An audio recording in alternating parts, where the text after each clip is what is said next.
Setting MRP Coverage Targets in KettleiQ. In this short training, I'll show you how to tell me how many days of stock each finished good needs, set reorder points and safety stock, and get an early warning before you run short. Let's take a look. You'll find this under Settings MRP from your dashboard.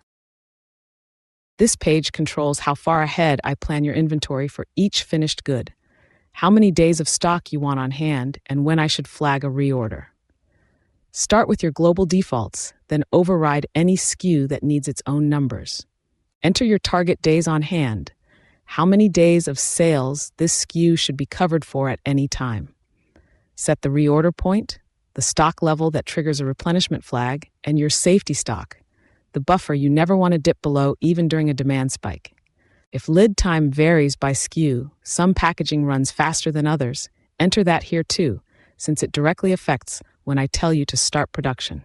Save for each SKU as you go. Once these targets are set, I compare your actual stock against them automatically on MRP and Procurement, so you get an early warning before you run short instead of finding out at the cooler.